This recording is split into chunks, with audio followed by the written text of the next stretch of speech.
proches, surtout quand l'entourage n'est pas tout à fait là? Oui, c'est pas facile du tout. Moi, j'ai perdu un enfant. J'ai un enfant qui était décédé. Et justement, à cette époque, j'étais mariée à quelqu'un de vraiment pas gentil. Et ce deuil, ça fait maintenant, ça fait quoi, 24 ans que ma fille est décédée. J'ai toujours de la peine à faire ce deuil.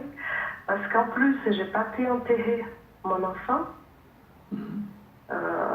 Les médecins m'avaient donné 3 jours. Enfin, au bout de 3 jours, j'allais mourir. Bon, je suis toujours là. Mais j'avais pas de la famille.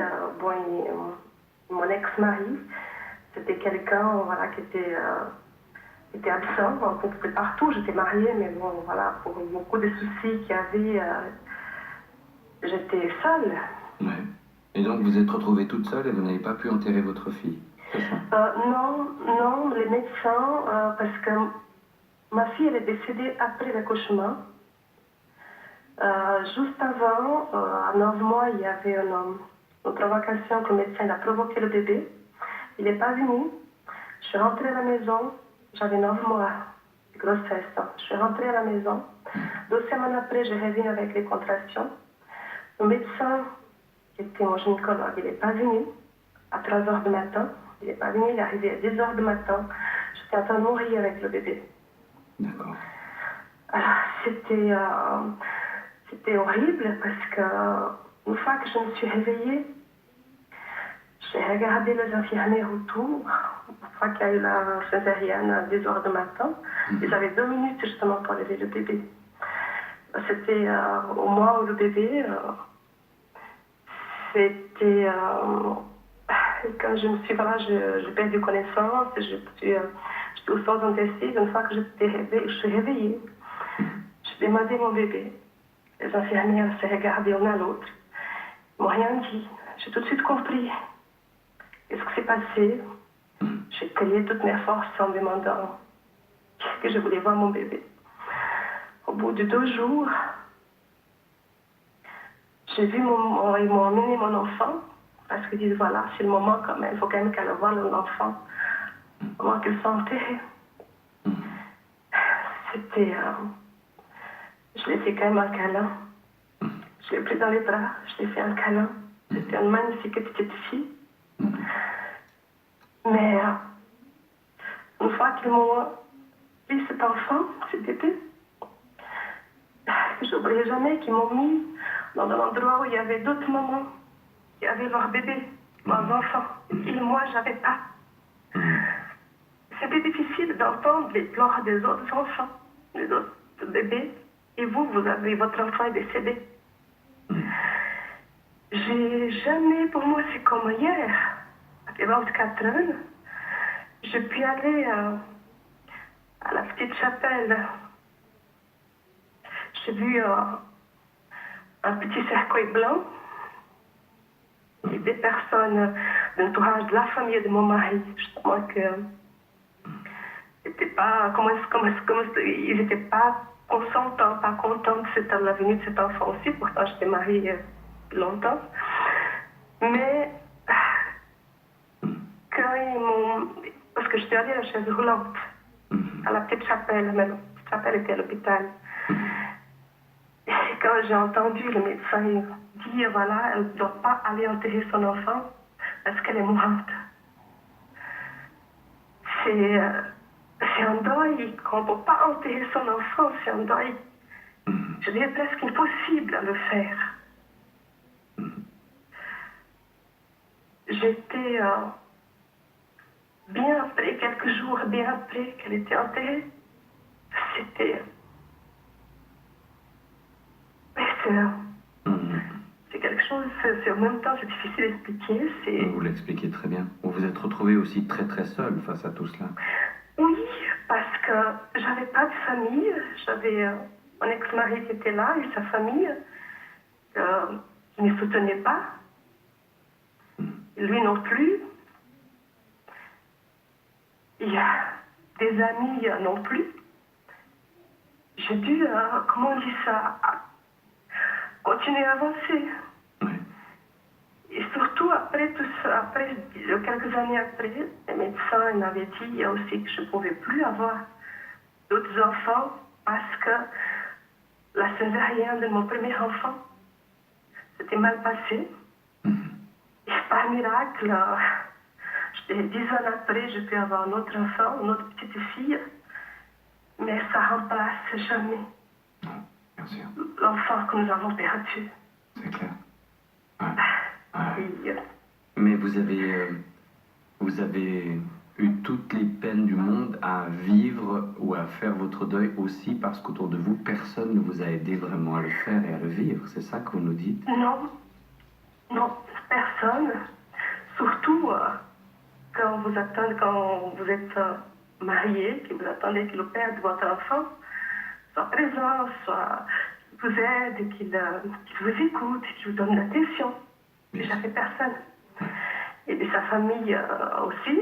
Et j'avais pas non plus de famille. Bon voilà, c'est un deuil que je peux pas dire que je l'ai fait, ce deuil. Je l'ai pas fait. Parce que c'est toujours là. Ces images et ces flashs. Et les cris de ces bébés à l'hôpital, justement. Là où ils m'ont mis, juste après, mon enfant était décédé 12 jours, après que je sois réveillée dans l'intensive. Et ça reste. Et maintenant, je vais souvent à sa tombe. Oui. Mais c'est... Vous lui avez donné un nom? Justement, j'avais même pas le droit de choisir un nom parce que c'était mon mari qui avait choisi. Parce qu'à cette époque, comme il disait, voilà, c'est... ça ne faisait pas longtemps que je venais dans notre pays. Il lui disait qu'ici, c'était l'homme, c'est le mari qui décide pour le nom des enfants, pour tout ce qui se passe. Et moi, je n'avais pas de repère. Et j'ai eu des hémorragies pendant longtemps. Je vais quitter cet hôpital. Après, j'ai eu d'autres problèmes de santé liés aussi à cette première césarienne.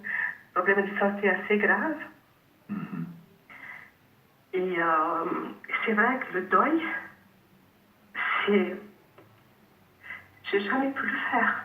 Ouais. Même avec les thérapies, parce que je suis plusieurs thérapies bien après, des années après, c'est peut-être qu'un jour, mais là, c'est difficile. Oui. C'est difficile. Vous allez où je regarde ces prénoms de mon enfant. Et j'ai pas pu faire le deuil. En plus, j'étais voilà, je ne peux même pas choisir mon prénom. En fait, vous étiez très fragilisée par votre venue comme migrante, comme étrangère. Et... J'étais très mal accueillie dans la famille de mon mari. Très mal accueillie parce que dans sa famille, les étrangers n'étaient pas bienvenus, surtout les personnes qui étaient des couleurs de peau. Et moi, je suis métisse. Donc, j'étais, pour eux, c'était presque contagieux. C'était, comme sa famille disait, que je n'étais pas assez bien pour leur nouveau, pour leur fils. Parce qu'ils attendaient qu'il lui se remarie, je ne sais pas, avec quelqu'un qui soit médecin, que soit avec quelqu'un qui a des grandes études. Et surtout en Suisse, une Suissesse, pas quelqu'un qui vient d'ailleurs. Donc vous arrivez là, vous ne savez pas ce qui se passe, vous ne savez pas comment ça se passe ici. Et vous faites confiance. Vous dites, voilà, j'ai une famille, je sais que j'ai quelqu'un qui m'aime, j'ai quelqu'un qui va, voilà, qui va qui va me comprendre. C'est le père de mes enfants. Faites confiance aveuglement. Parce que, voilà, j'étais très jeune aussi. Et d'une grande naïveté. Et après, mon premier enfant qui est décédé, après j'ai eu des fausses couches aussi. Et comme après 10 ans après, je peux avoir une deuxième petite fille, mais Comme je vous ai dit, c'est pas la même chose, ça remplace pas. Non. Vous avez dit vous-même, vous venez de le dire, une deuxième petite fille. Vos deux filles vivent d'une certaine façon en vous. Oui, mais les flashs Mhm. du 24 ans en arrière sont toujours là. Cet enfant, que j'ai pas pu l'enterrer. Et cet enfant qui n'était pas aimé non plus de la famille et de mon mari, parce que quand j'étais enceinte, ils n'étaient pas contents. Alors vous voyez, déjà il y a ça aussi. C'était Les lourd à enfants, porter. Mhm. oui, c'est lourd à porter parce que quand vous voyez encore qu'il y a un erreur médical, parce qu'il y a eu des erreurs en erreur médicale, parce que provoquer un bébé, il a envoyé la maman à la maison, et 2 semaines après, j'arrive avec des contractions. Et le médecin, qui normalement devait être là à 3 heures du matin, qui ne vient pas, il y a le médecin qui regarde et qui me pleure, comme quoi, pour le laisser faire la césarienne. Et l'autre dit non, elle est très jeune, donc elle ne va pas encore attendre jusqu'à 2 heures du matin. Il y a eu des confusions et des erreurs médicales, il y a eu le manque de soutien, il y a eu la perte de Oui, cet enfant. Et comment vous avez survécu à tout cela au final, Yana? Ça vous a beaucoup fragilisé. Quand on vous entend parler, on sent que c'est encore très présent. oui, c'est très présent. Surtout que, comme vous savez un petit peu, je vous ai déjà parlé un petit peu de mon vécu. Oui. J'ai vécu dans la maltraitance domestique pendant 24 ans. Oui, violence domestique, un pervers narcissique. Voilà, Effectivement, vous avez pas une vie facile. manipulateur pervers narcissique pendant 24 ans. Mhm. Et cet enfant que j'ai perdu, je me suis sentie aussi coupable. Pourquoi vous vous C'est pas- sentez coupable? Parce que, mais ça, je me suis sentie coupable. Parce que, déjà, quand je voyais mon mari, lui, il disait, mais tu vois, si tu étais plus tranquille, si toi, tu m'avais écouté, le bébé était là. Mais comment je peux être plus tranquille? C'est lui me faisait travailler jusqu'à mes derniers jours de grossesse. Oui, Oui, vous pour reprochez apporter de d'avoir... l'argent. Ouais. Il ne sait pas que c'était pas de ma faute, parce qu'il y a une provocation. Déjà, quand j'étais enceinte de 9 mois, le médecin me renvoie à la maison. Mhm. Et je ne connaissais pas le fonctionnement, comment ça se passait ici. Lui me disait, tu dois faire confiance à les médecins, parce qu'ici, nous sommes en Suisse. Et en Suisse, ici, les médecins, ils sont parfaits. C'est pas comme dans ton pays. Alors, quand vous venez d'ailleurs, vous n'avez pas de famille. Et vous avez déjà sa famille à lui, qui vous aimait pas. Et les amis, c'est lui qui devait choisir, parce que je n'avais pas le droit de choisir. Et personne pour parler, je devais choisir. Je devais parler avec les gens qui lui disaient, voilà, tu dois parler avec cela, c'est bien. C'est après, vous imaginez le deuil d'un enfant après pour faire. Avec ce sentiment de culpabilité. Et en plus, rajouté par les gens autour de vous. Yana, une dernière question.